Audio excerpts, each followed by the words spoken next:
स्वागत है आप सभी का जीएस बाई गौरव जन्मेदा।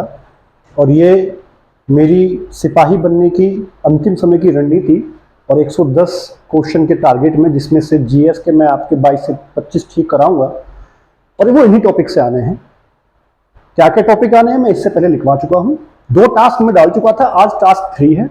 ये जो मैं टास्क आपको दे रहा हूं, ये सारे टास्क बेटा आपके जो सिलेबस है उसी से मैंने आपको दिए हैं, मैं कहीं से लेके नहीं आया हूं। ठीक है, आज के टास्क 3 में हम लोग मैथ में आप प्रतिशत अपनी बुक से निकाल के 30 से 40 क्वेश्चन कर डालिए। प्रतिशत 30 से 40 क्वेश्चन। रीजनिंग में नॉन वर्बल, जो भी आपके पास बुक है नॉन वर्बल, अगर बुक नहीं है तो आप ऑनलाइन भी नॉन वर्बल क्वेश्चन कर सकते हैं। ये भी 30 से कम 30 से 40 क्वेश्चन करिएगा। हिंदी में पर्यायवाची रट डालिए। और मेरा टेलीग्राम चैनल है, मैं इस पर कल मैंने तत्सम तद्भव का डाला था, आज मैं लगभग 70-80 क्वेश्चन मतलब जो एमसीक्यू टाइप में वो अपने टेलीग्राम चैनल पर डाल दूंगा हिंदी के। और उसी पे मैं जीएस में आज जो टॉपिक है वो अंतरराष्ट्रीय राजधानी, मुद्रा और दिवस, और जो पढ़ाऊंगा ये तीनों का मैं एक सम्मिलित क्विज डालूंगा। तो ये टेलीग्राम चैनल को सब्सक्राइब कर लेना, आपको अच्छा लगता है। और इस चैनल को जिस पर मैं आपको पढ़ा रहा हूं, मेरी पहली वीडियो देखेंगे तो मैं आपको सब कुछ बता चुका हूं। सब्सक्राइब करना और उन बच्चों तक पक्का पहुंचाना जो अभी तक ये समझ नहीं पा रहे हैं कि क्या पढ़ना है अंतिम समय में। सब कुछ मत पढ़ना, जो मैं बता रहा हूं वहां आ जाओ। आज मैं आपके जो मैंने जीएस का पहली वीडियो में ही देखना सिलेबस लिखवाया हुआ है, आज मैं आपका उस सिलेबस में से 3 चीज श्रृंखला पर्वत चोटियां करवाने वाला हूं, कभी नहीं भूलोगे। जब ये करोगे तो शायद सामने मैप रख लेना फोन में खोल के, कोई इशू नहीं है बेटा, कभी नहीं भूलोगे। यहां से क्वेश्चन कैसे बनता है पहले समझो। देखो बेटा, ये मैंने भारत के मैप को आधा हिस्सा बनाया, ऊपर का हिस्सा दक्कन के पठार को छोड़ के। इसमें होता क्या बेटा कि ये भारत का मैप हम सभी जानते हैं। इस मैप में यहां जो हमारा ये मस्तिष्क है, भारत का जो हेड है, इसके ऊपर यहां एक जुड़ी हुई है गांठ, इसको बोलते हैं पामीर का पठार और पामीर गांठ। इस पामीर गांठ को बेटा इधर की तरफ देखोगे आप अफगानिस्तान वाले हिस्से में, तो पर्वत तो है ही, इनकी पर्वतों की ना एक जैसी बनावट को श्रेणी बोल देते हैं बेटा, कि ये श्रेणी ये है भाई, इनकी बनावट एक जैसी है। तो जो अफगानिस्तान वाले हिस्से से आ रही है भारत की तरफ, वो है हिंदुकुश पर्वत श्रेणी, बीच में पामीर का पठार, और इधर वाली को बोलते हैं जो ऊपर है कुनलुन श्रेणी। ठीक, अब भारत में एंटर करते हैं। इस पामीर की पठार की गांठ को ही याद रखना, मैंने यहां के लिखा हुआ है, के, तो ये के वाली सीरीज है। के का मतलब है काराकोरम श्रेणी, यानी कि भारत में सबसे ऊपर काराकोरम श्रेणी, कुनलुन के बाद यहां पर। इस काराकोरम श्रेणी को याद रखने के लिए क्यों, क्योंकि कैसे काराकोरम और कैसे K2 गॉडविन ऑस्टिन जो चोटी है ऊंची भारत की, वो यहीं पड़ती है। ठीक है, K2 गॉडविन ऑस्टिन भारत की सबसे ऊंची चोटी कौन सी श्रेणी में आती है, ये काराकोरम श्रेणी में आती है। अब इस काराकोरम श्रेणी के बाद जो निचली वाली श्रेणी है, ये मैंने एल लिखा हुआ है। तो ये बता, जब मैं एल लिख रहा हूं तो मैं क्यों लिख रहा हूं, तो ये तो है काराकोरम श्रेणी और ये है लद्दाख श्रेणी। मैं लिख भी दूंगा, यहां पर मैं लिख दूंगा, ऊपर है काराकोरम श्रेणी, फिर आती है लद्दाख श्रेणी, और फिर उसके बाद आती है जे लिखा हुआ है मैंने, जास्कर। क्या आती है बेटा, जास्कर श्रेणी, जहां मैंने जे लिखा हुआ है, जास्कर श्रेणी।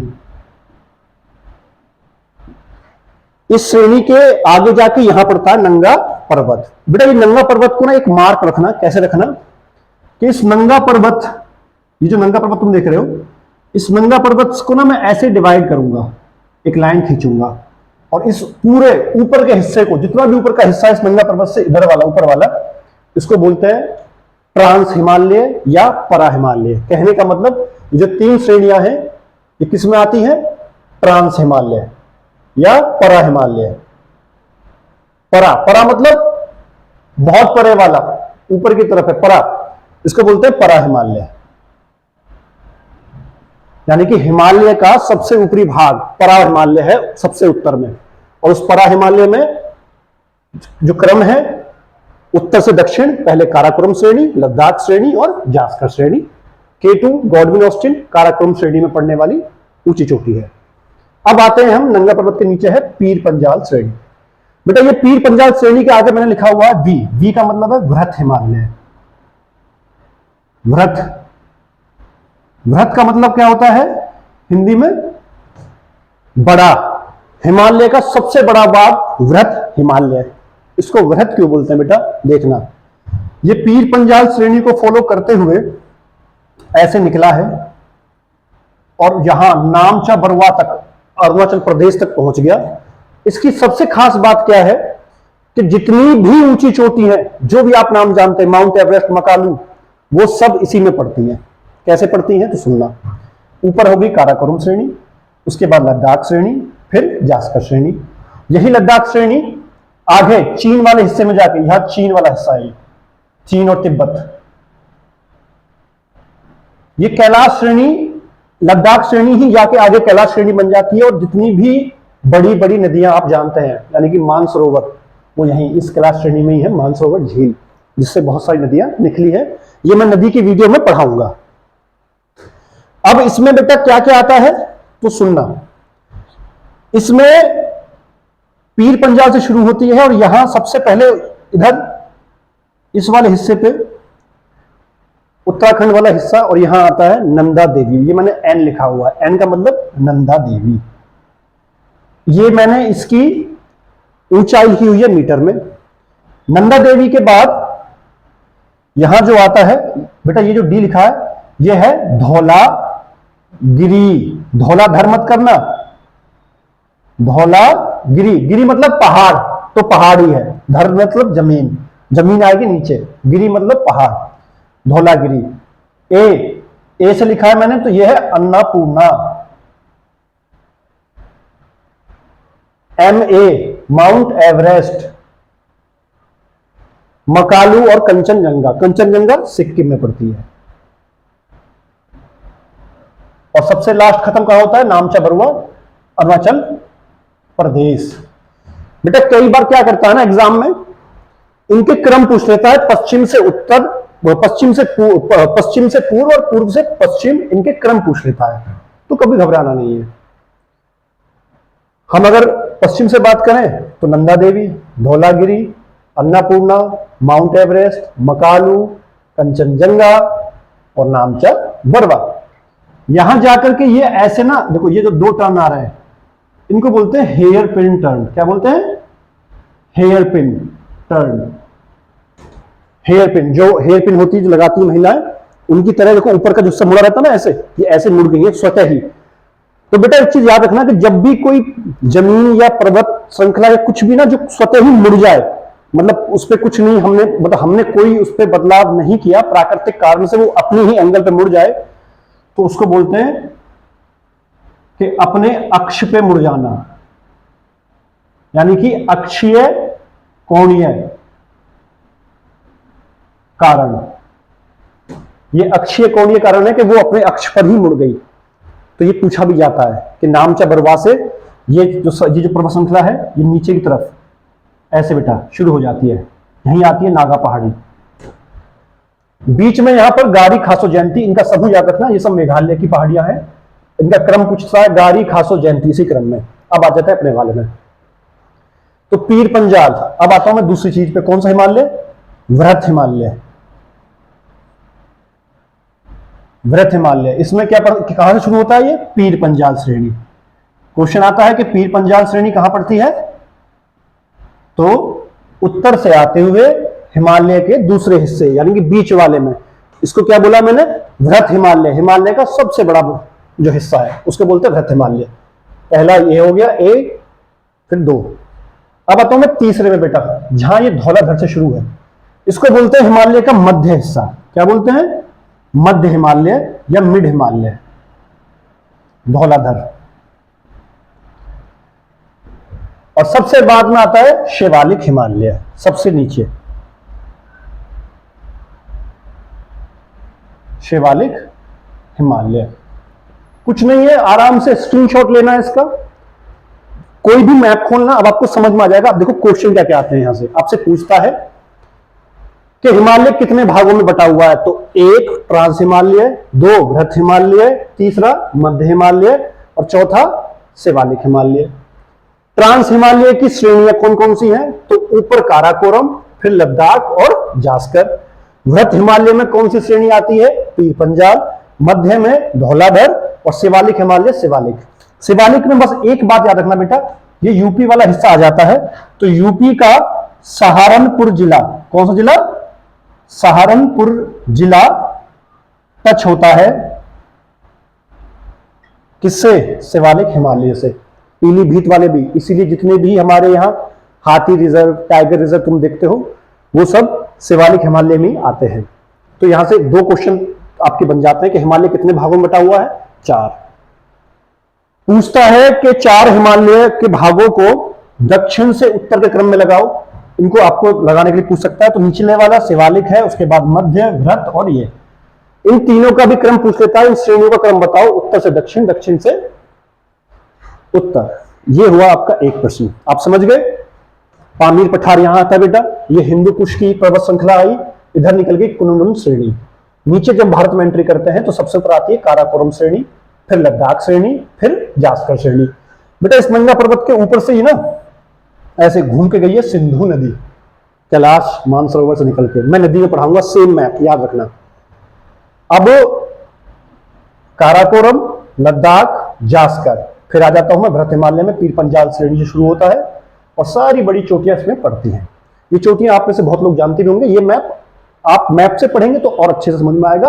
अब आपका एक भी क्वेश्चन गलत नहीं होगा। चोटियों के मैंने नाम लिख दिए हैं, इन चोटियों की सीरीज बता दी मैंने आपको। इधर से पूछता है तो नाम चबरुआ, कंचनजंगा, मकालू, माउंट एवरेस्ट, अन्नापूर्णा, धौलागिरी और नंदा देवी। चलो हो गए। इस वाले हिस्से में आती है राजस्थान से जो दिल्ली तक पहुंचती है अरावली। इसमें से एक चीज याद रखना कि भारत की सबसे पुरानी पर्वत श्रृंखला कौन सी है, अरावली। सबसे पुरानी भारत की पर्वत श्रृंखला, ठीक है, अरावली श्रेणी राजस्थान से दिल्ली तक टच करती है। अब मैं आता हूं बेटा बीच वाले हिस्से में, और यहां से ना 2019 वाले सिपाही के में एक क्वेश्चन आया है। यहां से भी आपको इस बार एक या दो क्वेश्चन पक्का फंसेंगे। गारी खासो जयंती मेघालय में होगी, इनका क्रम याद रखना, ये मेघालय है, ठीक है। अब हम आते हैं बीच वाले हिस्से में बेटा। देखो बीच वाले हिस्से में आते हैं तो क्या होता है कि विंध्याचल श्रेणी का पर्वत है यहां पर, जैसे ये थे। इस श्रेणी का 3 हिस्सों में बांटा हुआ है। पहले वाले को विंध्या, बीच वाले को भारनेर और लास्ट वाले को कैमूर। विंध्याचल श्रेणी और सतपुड़ा श्रेणी के बीच से बहती है नर्मदा नदी, और जो निकलती है यहां अमरकंटक से। तो याद रखना इन दो श्रेणियों को किसने काट दिया, नर्मदा नदी ने। वो इनके बीच से बह के निकलती है इस तरह से, ठीक है ना। सुना ही होगा ना आपने, नर्मदा कैसी नदी है, जो पूरब से पश्चिम की तरफ बहती है। क्यों बहती है, क्योंकि ये पूरब दिशा है, ये पश्चिम, ये उत्तर है और ये दक्षिण। सतपुड़ा श्रेणी 3 हिस्सों में, पहले वाली को राजपीपला, महादेव और मैकाले। क्लियर। अब होता क्या है कि जो महादेव है, इसको कई बार पूछ लेता है कि ये महादेव जो पर्वत श्रेणी का भाग है वो कौन सी का, सतपुड़ा का, विंध्याचल का। तो ये सतपुड़ा का भाग है बेटा। ये था आपका श्रृंखला पर्वत और चोटियां। इसके बाद एक वीडियो और बनाऊंगा तो उसमें सारे दक्षिण भारत की चोटियां आपको समझा दूंगा, और आपका फिजिकल ज्योग्राफी से कोई प्रश्न कभी गलत नहीं होगा, ठीक है। यहां वाले हिस्से में ये वाला जो इसको बोलते हैं काठियावाड़ी, काठियावाड़ी प्रायद्वीप। बेटा प्रायद्वीप और द्वीप में अंतर क्या होता है, द्वीप जो चारों तरफ से पानी से घिरा हो, प्रायद्वीप जिसका एक हिस्सा जमीन से टच हो। तो ये है काठियावाड़ी प्रायद्वीप, और ऊपर के हिस्से को बोलते हैं कच्छ का रण। ठीक, इन दोनों के बीच में से गई है एकदम बेटा निकल के। भारत को ठीक बीचों बीच से काटने वाली कर्क रेखा भारत के 8 राज्यों से गई है। ये था मेरा आज का वीडियो, ये मेरा टास्क। इससे वीडियो को 2-3 बार देखिएगा, आप बिल्कुल आपके दिमाग में एकदम चीजें आ जाएंगी कि कैसे क्या है, आप समझ गए। ये मेरी वीडियो का निचोड़ था। मैं मेहनत आपके लिए कर रहा हूं। मुझे अगर मेरी इस वीडियो से जो मेरे अपने बच्चे हैं जो मुझे फॉलो करते हैं वो तो पढ़ते ही है, वो जो मैं कह रहा हूं कर रहे हैं, री एग्जाम भी उनका अच्छा होगा क्योंकि वो उस एग्जाम में अच्छा करके आए थे। जो बच्चे मुझसे अभी जुड़े हैं, बेटा मैंने ना इससे पहले के वीडियो में सारे पाठ लिखवा दिए हैं टॉपिक वाइज। पढ़ना तुम्हारी जिम्मेदारी है, रोज एक टास्क दे रहा हूं, करते रहो, कहीं मत भटकना। जो टॉपिक आपको मैंने लिख दिया उसी को बार बार पढ़ो, उसी को बार बार पढ़ो। बस ये आज का टास्क है 3% परसेंटेज। जिन बच्चों की प्रैक्टिस अच्छी है परसेंटेज की, वो सिर्फ PYQ लगाना, सॉल्व करना। क्या PYQ? मॉक टेस्ट से बचने का भी तरीका अगर निकालना है तो PYQ सॉल्व करना। 3-4 साल के पेपर जो हैं उनको निकाल लो, यूपी पुलिस वाले। बस नॉन वर्बल रीजनिंग जिनकी है अच्छी बात है, और नहीं है तो बुक से करो, और जिनकी हो गई है वो सेम काम PYQ previous year question paper पे ज्यादा फोकस डालो। ठीक है। GS में मैं आपकी करंट भी तैयार करवाऊंगा, करंट में 1 दिन लूंगा बस। ठीक है, ये मेरा वीडियो था। कैसा लगा वीडियो कमेंट जरूर करना, और चैनल को लाइक और सब्सक्राइब जरूर करना। तरीका मेरा है, अपनाओगे ईमानदारी से तो नौकरी तुम्हारी है। जिस दिन पेपर दे के आओगे वीडियो बनाऊंगा, उसी सिलेबस जो लिखवाया है चैप्टर, उसमें से जो आपको क्वेश्चन आएंगे वही मिलेंगे। ठीक है, मेहनत करो, आपके घर वालों को, आपके परिवार को नौकरी की जरूरत है। समाज तब तक ही बोलेगा जब तक आप कामयाब नहीं है। जिस दिन कामयाब हो जाएंगे सब आपकी मिसाल देंगे, और वो आपके ऊपर है। बस 20 दिन फॉलो कर लो। जय हिंद, जय भारत।